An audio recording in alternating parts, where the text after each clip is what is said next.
We have our perceptions. Let these voices be heard. It's high time we reach into mind. This is unity, and let's have it. Real conversations, real struggles, real growth. For every teenager searching for truth, purpose, and hope. Let's talk teens.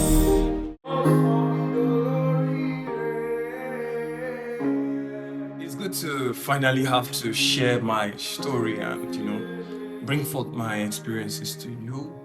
And my purpose of doing this is just so we can learn a bit and we can drive together. My name is Victor Namdi Chimdindu. Chimdindu means my God is with me. So yes, my name is somewhat, it's beautiful, right? Victor, a winner. There was a time I even went somewhere for my IT, my training, and I told them my name was Winner. Yeah, so yeah, I told them my name was Winner. I was called Winner throughout, and guess what? I won because there was the grading, and I took the highest grading. My name worked for me. So yes, I like to recognize my name because I know my name is unique.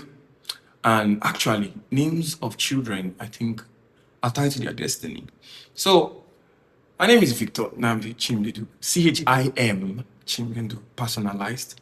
And yes, I like to see myself as somebody who is for everybody. Yes, somebody who is for everybody. And the Lord has helped me understand and see clearly how to raise his banner. So yeah, I'm here to tell you a bit of who I am, and this is who I am. I am somebody who has understood a whole lot of things experientially, who has been saved by God, who has enjoyed the something I like to call prevalence grace. In circumstances when you are not worth the saving, but somehow there is a saving hand on you. So I was born in Ogun State, yes, Ogun State, Shagam, precisely. Had my early education there in Ajaka, and soon moved to Ikberu, yes, because my dad joined the ministry and his first church in Ikberu, and over time back to Shagam. That had been my jurisdiction of travels until I was done with school, and now I'm based in Lagos. So my story so far has been, somewhat adventurous. I like to term myself as favored. I started my early education there in Ogun State, Shagam, and I learned that, with the whole thing, the summary of how everything happened, I could see that trusting God is actually a process and it works. Yes. The early stage was born into a home. There was no rug. It was just the floor. I can recall one room first, just the floor and everything. There was the bed. There was a bath that served as for bathing, for drinking. And I had this amazing mother. I have an amazing mother that somehow managed the beauty of that home. I'm saying, this drum, I recall one day. The reason why I can recall this drum because I was very flogged for this. I was flogged thoroughly. So this drum, one day I took we used to call it Ike. Yes, that thing used to cut water. Yes, I took it, and my sister used to call it koti koti. Yes, I took it. The one we used to go to bath. I took it and I put it inside the one for drinking. Jesus, and they flogged me that day. I remember because we had this drum, and that was what we used to drink. We used to bath because we would not. There's a bucket. There's a clean one we would use, to cut in case we want to bath. There's a bigger drum outside, but then the one inside was for reservoir in case. But then that day, the one outside finished, and I tried to, and I was whooped. I was whooped thoroughly. So, but what I'm trying to say is the background was humble initially. Yes, I recall the first time we got our rug. I recall that. I was happy. I rode on that rug. Yes, I rode on that rug. Before then, we want to watch TV, we would squint behind a window, to view through. and sometimes we would, try to watch and it is, things that were never even, but just that thrill of a screen was everything. And when I remember those times, I just smile because God is helping, and God has helped. So over that time, and then we had neighbors and a community of kids, and over time I've learned to understand that it's normal for human. The nature of man is desperately wicked, and it's normal to have kids who will want to pride in their successes, who want to pride in what they have. And I chopped a lot of pride. I had them, families who would want to oppress and do things like that. I recall a time my mom was cooking vegetable soup. The next day, somebody else is cooking, and you see kids come out, they are drinking 7 Up, and they're like saying to your face that this 7 Up is sweet, oh, this 7 Up is sweet, oh. So it's so funny. And so it wasn't funny then, but now I just see that the childishness of things can be so intense. And yeah, I grew up knowing that. I grew up fine, contented, and I'll attribute it to my mom. She was more like, that boy, I was that kid who would always give Ephesians chapter 6, verse 1. Children, obey your parents in the Lord, for this is right. That story will stand. Psalm 23, the Lord is my shepherd. So mommy helped me on that aspect. And my parents were that factor that kept me, at least in that place we're not, we grew out to not desire, but to be contented. I think contentment can be found only in God. Yes, contentment can be found only in God. I don't think you can be contented out of God. You say, oh, you don't know God, but no, you're managing. You're managing because you would want. Contentment is you have something, but you want to get, even when more comes, but it's not time to have more, because that more can make you sway off and spring up a seed of greediness. But you do not do it. You just stay because you can perceive, even if what you have is small compared to what was brought, you can perceive that, no, I don't think I'm ready for this. It's only a godly mind that can do that. And that was our state then. We're contented. Yes. So over time, I recall we want to watch movie, we'll come into the house, and they would say, hey, I'm not playing with you. You know that word as children, I'm not playing with you, go away. And then go away. I grew up understanding the beauty of having less, the happiness in small. And it was a slow living because I can recall the process. I lived in it. I stayed. All right. I enjoyed it. I did not hate it. I loved the process. So yeah, I had a very photochronic mind, and I could visualize season films, and with my toys I could play with them growing up. That creative mind was evident. And over time, when I began knowing emotionals, the feeling of this is growing up knowing emotions, I felt my first burst of emotion from my primary school. The teacher was just too strict. Oh God, he would lash and lash and lash over everything, flog and flog and flog over everything. Just enjoyed it. And it has been a foil for me because I also tutor some kids, and it has been a foil for me to positively not be that person, because I know what I felt. And when I think of these things, it's traumatic for me to replicate it on somebody else. I just cannot. So though I can have anger, but I cannot just do it because I know what it did to me. So it was that bad that I failed my first common entrance out of fright, because I was scared that if I did not pass, I would get flogged. So, and I was the head boy of my school. Oh wow. So further into my growing, my religious life, that was my early moral life, more of experience, more of being flogged, do not do this, do this. And I didn't really ask questions because I was fine. I had experience that I was the softest of boys, but well, so more in my religious life, I could recall a time. I at the beginning I knew that it was not just something. There was not just religion. It was more than religion. There was something about it, because I recall a time my dad came back while I was riding bike, and his picture on his ID card disappeared. I don't know, where you are coming from, because I know his background story as a believer, how that he was terrorizing the shrine, those early will take the land for God, and he was terrorizing, and so these guys were still on our neck. And he came back one day and brought in his ID card. I could not see his picture. And we prayed, and literally that picture came back. I know it may seem like joke, but I recall it. And I recall very well that one day I was not feeling fine, literally ill, and I was lying down on the bed. And he came in one night and laid his hand on me and prayed. And I felt fine. Me, I'm telling you now, okay? Me, I felt fine. I actually felt fine. So, though it was not pounding the intensity of what Jesus was in my mind then and what he is now, but there was just that foundation, which yes, I know. And that's why, seed. Paul said he planted, but Apollos watered.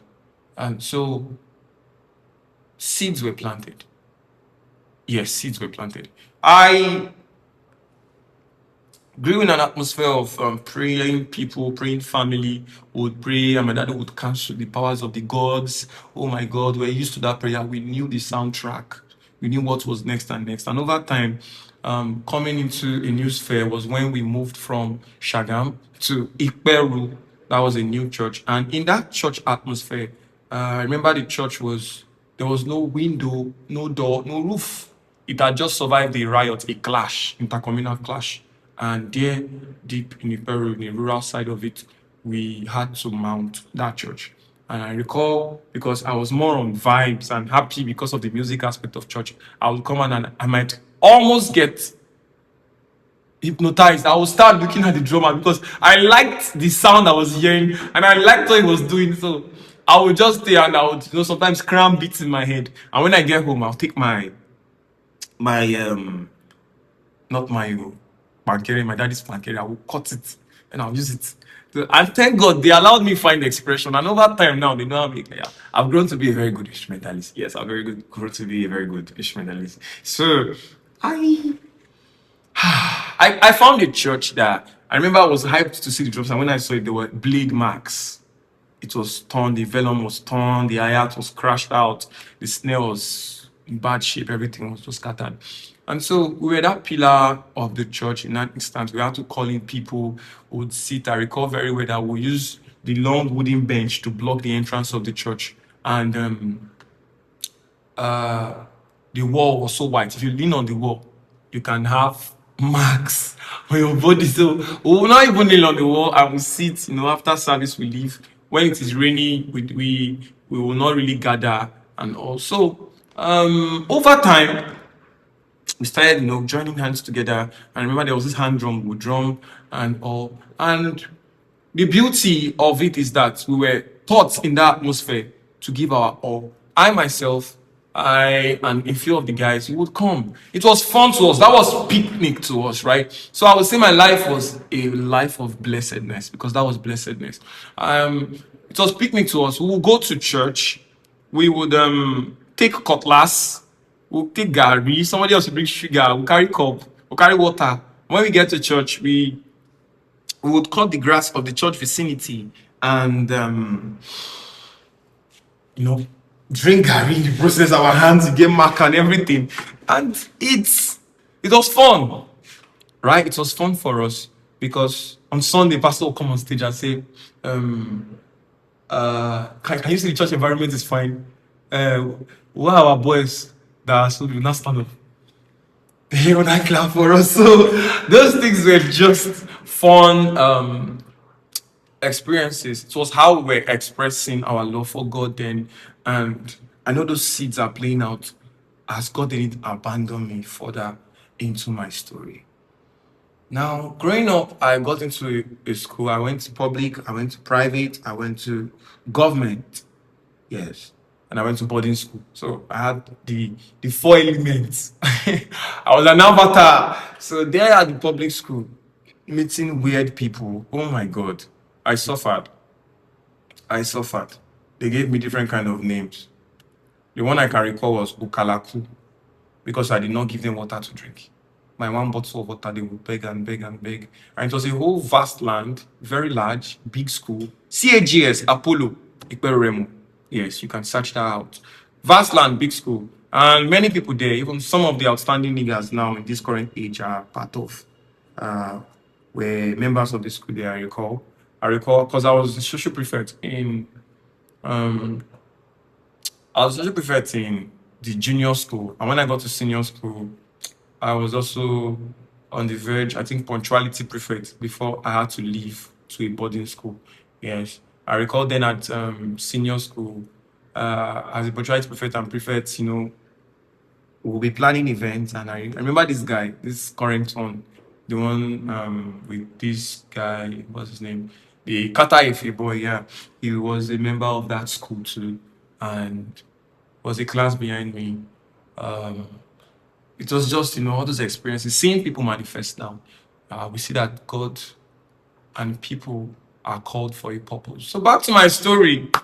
In that plane, I learned about the excesses of men. I remember I could see some of my seniors then, yes, that they got girls pregnant. And to me, it was a taboo that, secondary school, you're still burning, that thing. And it was at their stage, and then the brutality, the flogging of us, conference meeting, lie down, why everything, the whole thing was just, so in the whole center, my posture there was more like, God, I beg. That, I think that is all I can say. God, I beg. What is going on? And how will I survive? But I survived. Why? How did I survive? I survived with friends. I recall I had a group of 4 friends. I won't call their name, but they know I'm talking to them. One of them is currently a pastor. One is currently a journalist. The other also is currently working out.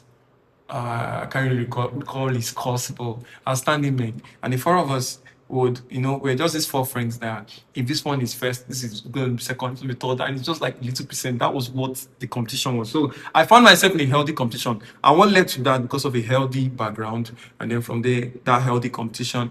And we began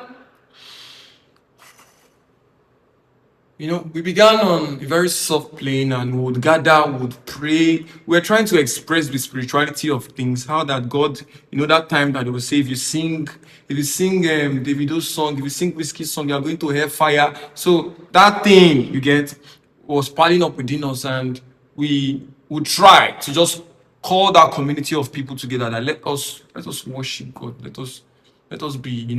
So I remember then that we would meet at I've forgotten of the hall. It's senior school. We'll meet at that hall, and it's just very close to the refuse dump there. We'll meet at that hall, and we would pray at the corner of the place. We'll pray every short break. And I recall there was going to be a very long break, 1 week break, yes. And we agreed together to fast 6 to 6 the whole week. I recall that once we returned, I was the only one that fasted. And what was my trick? That, okay, I want to fast this week. It's a break week. That my friends are going to fast. I don't want to be left behind spiritually. That was my move. And then, yes, I took that step. I went to church. Yes, because the church was growing. That time we would finally put this iron roof that used to shout. When rain is falling, shout. So that iron roof, we were able to put it, and then we were able to work on wooden doors over time. And then I got to the plane and I would lock the church. Everywhere will be locked up and I'll be inside. I'll not really pray, just sleep. Wake up, look at the Bible, sleep. Wake up. And when I get home, I will swallow the food for morning, the food for afternoon, the food for night. So that was it. And at least it was a beginner's plan. My mom was proud of me that I remember, you fast 66, glory, the way she would say, glory, hallelujah, and all these things. So it was something that was bold for. And when I resumed school the next day, I was like, hey, you guys, I did my own. Did you do? You're looking at me like, did what? I'm like, hey, I was the only one. But I knew those things, just made up who my spiritual level and everything, helped me grow more and more. So going further, I at SS2, I had to go to the hostel because my younger brother was coming in to JS1 and wanted him to be in the hostel. So I had to be there. So I moved to the hostel, and the hostel, it brought a whole new dimension. So the hostel in Lagos. Yes, this new chapter, the hostel in Lagos.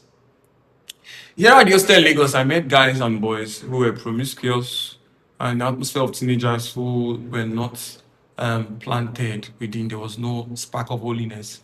And it's not their fault. Coming from a home where it's like that, and then there's a gathering, the expression, people say things, say words, and our prep zone where we'll be studying, we could hear clubs singing songs, and many of them will be humming, and that was the criteria of being cool.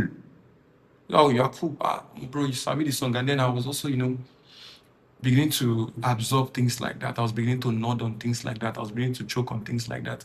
And I said choke because, yes, it's unhealthy things. And yeah, we recall dirty words from kids, hostel things and all. And that foundation made a soft spot for darkness. Yes.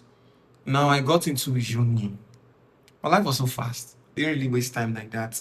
Okay, yes, I did a 1 year back because they cancelled my maths, WAEC, Nigeria.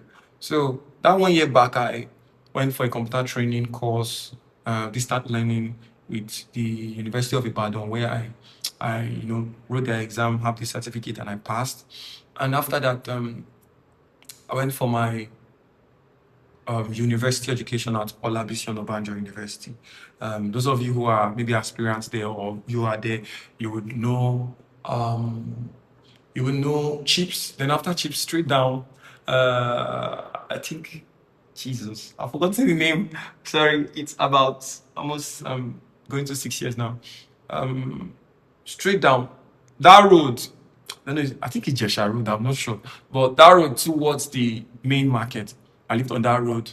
There was that road, there was Olopo Mary, there was Kunigba, there was Oru, those side. So, but I stayed around that Jesha Road and not so far from my church, which was RCF, my Christian fellowship. Yeah, so I met outstanding people at school, my guy, many of them scattered around the world now.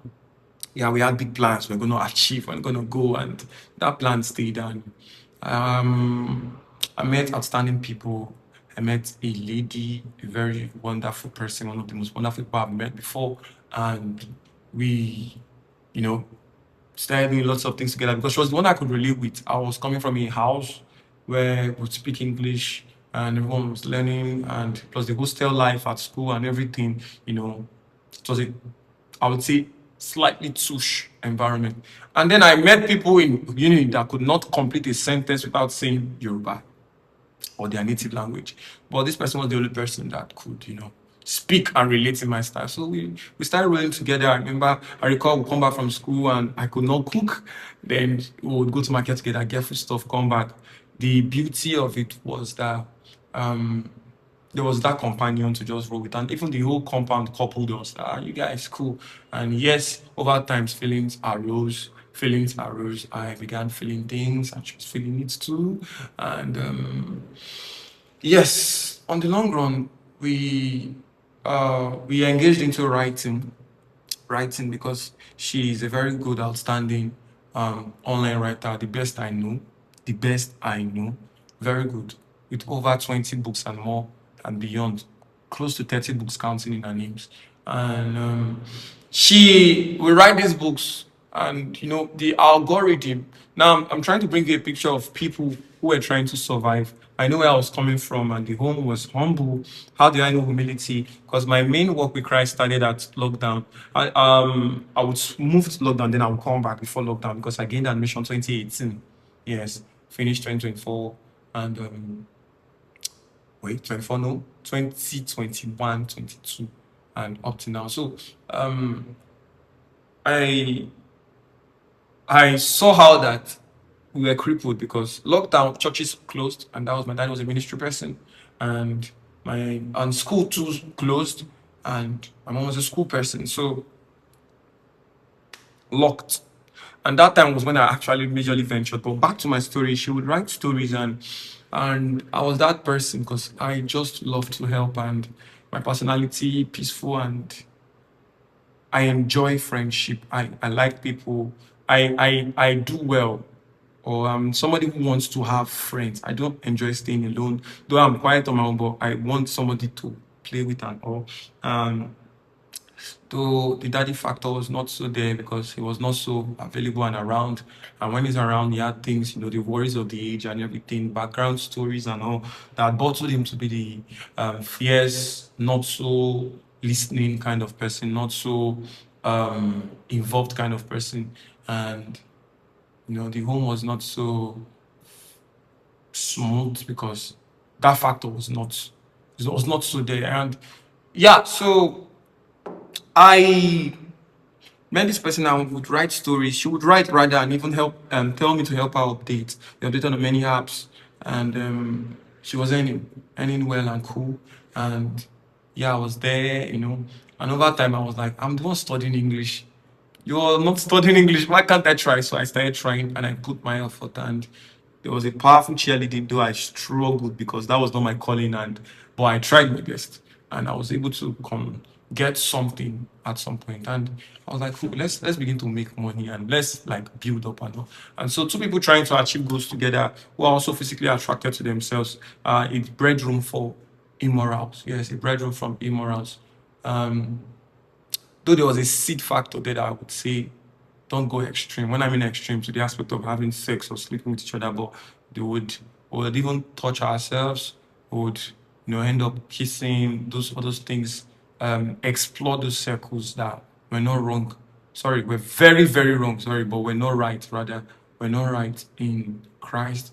But would sit now we are writing stories to companies, and the companies are these white companies, and people like stories that intrigue them. You get more payment around that aspect. You're writing romantic novels, you can't just write life novels.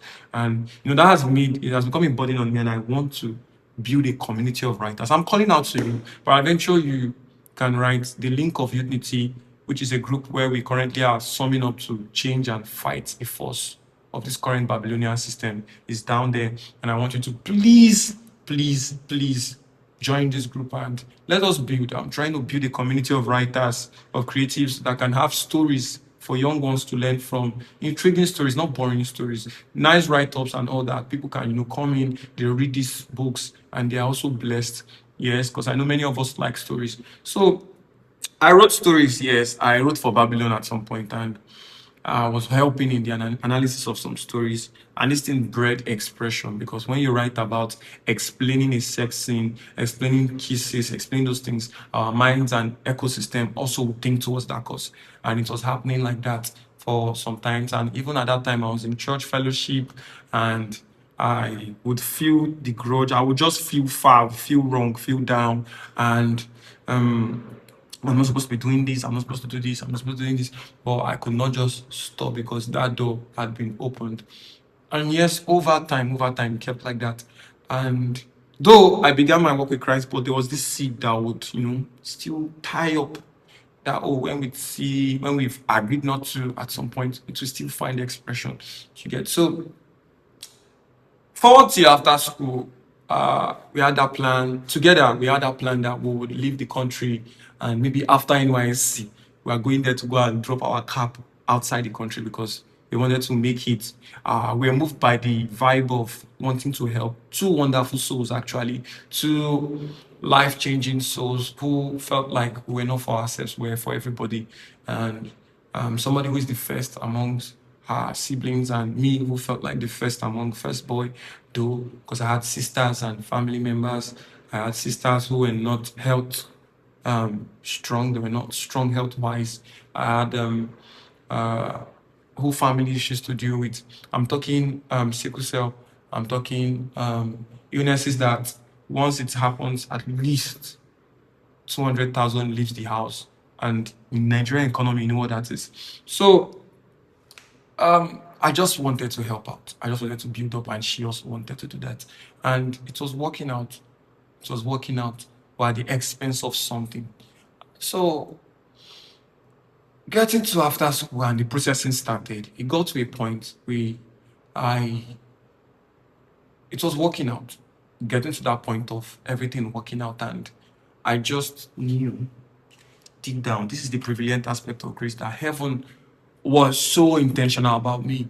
And I was that factor that could correct, right? I'm not a special breed, but I know that I was that person that what I would do would correct. The seed in there spoke. The seed in there fought for it. And I wanted to help. I wanted to try out. I wanted to do, but I was not doing it in the way the Lord would want me to. So finally, He led me through a whole lot of turmoil. Okay, the best way I would explain this is that, when you want to, okay, let's say your dad has a cup he drinks from. Nobody should touch my cup.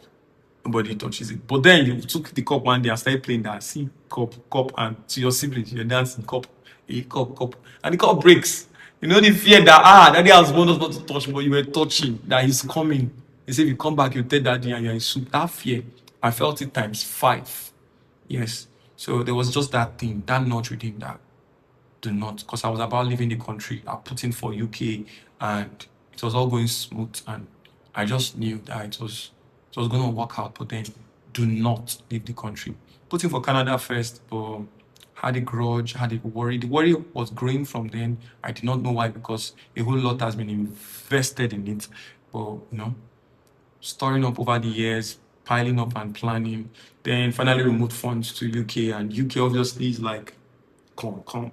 And you all know the system of it and all, how you get to work 9 to 5 and do lots of things when there are other things the Lord wants you to do. It was just a system, not that 9 to 5 is bad and all those processes or shifts are bad, but there was something He wanted me to do. And I'm glad that He didn't give up on me. So finally, I took myself. I was done with school and I was in Lagos currently helping out in a school. And one day at that school, the word came that if you do not change or do not stop, you can actually, die. Because I felt like I was going through a path that was going to lead me. There was just that fright that your soul is at stake, and I do not know how best. And I knew what exactly it was. And that was the breaking of that connection, breaking of that path, and yielding. So I had to painfully, because that was everything in me. Imagine staying back at Mushin, Lagos, when you could leave. And I had to tell heaven that, please help me out. I went into prayers for like 3 days, and it was clear that I had to stay back in Nigeria. Clear. And yes, I had to stay back, and I had to break all ties and everything. So it happened. Staying back was the option. It happened. It was the heaviest of all. There are nights I would cry, and the devil would point pictures to me that remind me, Alpha. And thank God for the scriptures, because one thing I used to console myself was that the leading of the Lord to a particular person most times can be understood only by that person. If Abraham had told you that it was the will of God for him to go and sacrifice Isaac, he would have said no. The devil had spoken to him. So most times it's personally oriented. And so I had to serve my tenure, my punishment. I had to stay back. And so this lady left. She's currently out there. And a few of my friends too, who we had good plans to, everyone else, but I had to stay back, depending on my. So I feel the more intense the destiny, the more intense the leading. And so I had to stay back, and this is my story. All this fueled into me, and I want to raise a flag of righteousness and purity over any teenager I can. That please, righteousness and purity is the way out. Is the way out. Many kids I've met who tell me how they want to make money. And I know the age now, even the school sector is not even playing out. But then the shortcut to everything is seek ye first the kingdom and His righteousness. Other things will be added. The way you rise, you won't fall. In the other world, we can see that they blow. They are big, now they are down. But on this side, when Elohim raises you up, you stay up forever. Yeah, you stay up forever. So I came in and submitted to the course, rejected my admission. Even at that point, there was a vice chancellor scholarship that came in. devil is wicked. And I also had to reject it because it was not time. It was not time. Now, staying back, over time, a burden came and he pulled me up and said, now with this energy, take it and start. And I'm like, I don't even know what to do. But thank God, scripturally, I've seen too that most of the men he uses are men who do not know what or know how. And we are almost the opposite of our story, right? So I've lived the immoral life and I know that it's wrong. I know it's bad. And now he wants me to raise a flag of purity. And then he said something to me that he will fly also, because I used to tell him that according to stats and parameter, I'm supposed to fly by August. Then he said something, said you would fly by August. And then by August somehow, by May, because all this thing ended around May. So June, July, the whole push and burden came. And by July, he gave me a list of men who later became called out. That, okay, these people are carrying the same burden. Link up with them and let us start something. And I had to tell them. Prior to then, I had a trail of friends who have been praying together over the years at school. We met together, built up ourselves. When I started my calling and when I felt that there was something special about Jesus, when I started knowing him, though that string was still there, but when I started knowing him, I started pushing out a whole lot of friends. We will move and we'll do lots of things together.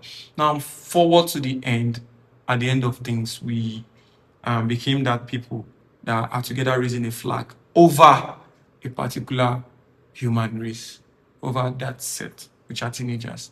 And I'm very passionate about it. I'm very nothing, I don't care about anything again because he has broken some things in me and I really don't care about anything. I just want to talk about Jesus to every teenager I meet. I don't want to raise that flag. I just want to be bold about the name of Christ. Tell you how purity is the way out, how righteousness is the way out. And also, through those methods, we want to find out what actually is going wrong. What is that thing? How to navigate sectors, how to deal with hurts from home, abuse from home, worries, loneliness, how to manage your kind of self and, navigate yourself through everything and become better. I have that burden and I want to make sure. And that is why there's Unity, a community of people to reach out to. And yes, we are going to be open and we share lots of our stories. I myself and my partner, next week she'll be sharing her story and I want you to also be aware of it. So this is basically my story and I'm thanking God for keeping me and helping me. And over the years, I've seen his blessings. As to my yielding, I've seen him help me. I've seen him show himself sure and true. I've seen that, yes, obedience to God is the best gift you can give yourself. Obedience to God is the best gift you can give yourself. How that he will raise you and take you and make you better than you were, make you the best version of yourself. I've also learned that blessed is the man that walketh not in the counsel of the godly, standing not in the way of the sinner, nor sitteth in the seat of the scornful. So we see blessing most times as material things, as positions, as locations. But Elohim has taught me that your life and everything, a righteous man, and most times the blessed one, the one who he sees as his own, is not the loudest. Yes. So you can see, I've learned that blessings is not in the materials, but in yourself and perception and your position before Christ. All right, you knowing God, and he said, not standing in the way of the sinner. You do not. Let's say you didn't even commit sin, but you just stand and you are aware of sin. You know that what this person does is wrong, but you stand. Like I just knew that the ways of writing were not good, and those things. But because it was taking care, we allowed things to, okay, as far as I can feed, I will keep doing. We know that these things will not give glory to God, but then we engage in because of that. But thank God over time, the prevalent grace of Christ, I've been able to survive that sector. And thank you, Jesus, for this. Thank you, Jesus. And we, over time, I've become that person who will make sure that that others like me would also survive things like this to come. And anyone who is currently in that situation, I want to help you work out. I sunk deep at that point into masturbation, into, lots of things. But God helped me. Yes, my yielding my agreement to his grace and staying back, that breaking factor, it was the hardest thing to do. And refusing some privileges, If you look at the story of Daniel, he said they were called to eat at the king's table, but Daniel said no. Yes, sometimes you will regret some things, you will reject some things, you will let go of some things that are so valuable because they stay in the way of Christ. You will choose God and choose Him and allow Him. Choose righteousness and wait. Choose righteousness and wait. Choose righteousness and wait. All right. So more and more discussions will be said. Thank you. And this is my story. Once again, I am the victor, and we'll be sharing lots of things as we go on. Thank you so much. Let's talk things. Bye.